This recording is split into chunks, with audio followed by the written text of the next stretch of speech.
guys, welcome to another edition of the Gambler's Picks for the Stock Car Spectacle. As you guys know, I'm Mike Gamble. So last week, I tried to break down the best I could for you, the best way to be profitable betting at Daytona, which, as we know, never an easy feat. And we were this close to getting it right, too. Closest finish in Daytona 500 history.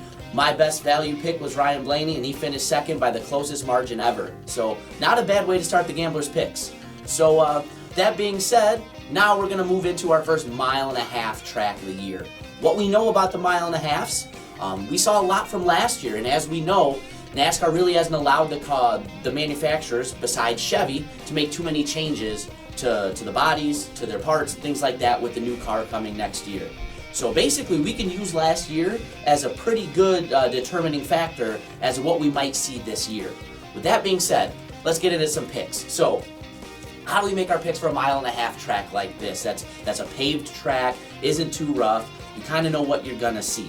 I look at past performance. I look at our big drivers here mostly. Who do I mean by that? I'm looking at our Kyle Busch, our Kevin Harvick, Joey Logano, Brad Keselowski, Martin Truex, Denny Hamlin. Your big six guys that you see up front week in and week out. I know they're the obvious picks, but unfortunately when you get to a mile-and-a-half track, if you're looking for your best possible opportunity to pick a winner, that's who we're looking to.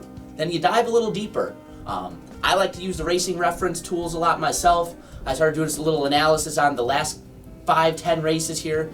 The names you see accruing the most points here, about the last 10 races or so, seem to be Martin Truex, Joey Logano, Brad Keselowski, Kevin Harvick. So now, we're looking at those guys specifically. Who do I think is going to be the best value for your odds, for your buck? Who's going to give you your best ROI? You start looking at the odds. Kevin Harvick's odds, to me, are a little too low. You're not getting a really good bang for your buck. As of now, he's coming in at 9-2 odds. If he wins, he doesn't give you the best ROI based on what we have. Another guy I would steer clear of is Martin Truex Jr. As we know, Cole Pern has left that team. They didn't do a great job replacing him with a big name in my opinion. I'm very much going to be in a wait-and-see mode with the 19 team until we get a couple races into the season. So put money on him at your own risk. That's not something I'm going to be comfortable doing. We start looking at the odds. We start looking at who's who. The two that stand out to me are going to be Joey Logano and Brad Keselowski. Brad Keselowski coming in at 6-1 and Joey Logano coming in at 7-1.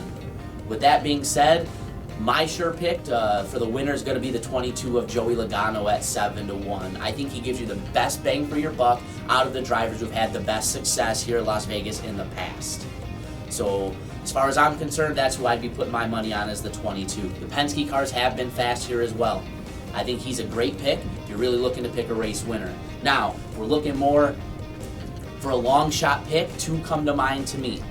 Somebody that's had a lot of speed here lately. Somebody that I think could end up with a very good finish and could be a surprise winner, the 24, William Byron. William Byron is currently coming in at 30-1 odds to be the race winner. As we've seen, he's made huge strides under Chad Knaus so far this year and last year. I think it's going to be a situation where he's going to be getting a win sooner rather than later. Hendrick Motorsports always seems to bring good cars at the mile-and-a-halfs as well.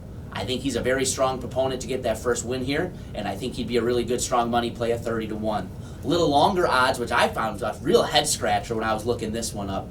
Eric Almirola in the 10 is coming in at 80-1. Guys, we're filming this show on Saturday, so we've already seen some practice times. He's been fast all weekend so far. He was Nick's pick to win on our preview show earlier in the day. I think he's a really strong play at 80-1. I think it's another one of those things just like Byron. It's a when, not if he gets that first non-restrictor plate win. I think this could be a really good opportunity to put some money in, make a low investment, and really see a large return if you put some money on Eric Almirola. So if you're looking at a long shot, the 10 is my pick. So with that being said, guys, this has been another edition of the Gambler's Picks. I'm Mike Gamble. Be sure to tune in next week. We're going to go into everything that we have coming on for the next week, our race review, our preview for the next week. I'll be giving you some picks for next weekend as well. Check out our friends at Ashland Heddens Racing. Check out our boy Kodo's Mojo's podcast. Check out my boys at For the Lead. Check us out on social media. We're on Instagram. We're on Instagram. We're on Twitter. Check out our Anchor account, our Spotify. Check us out on YouTube, obviously. So I'm Mike Gamble. See you guys next time.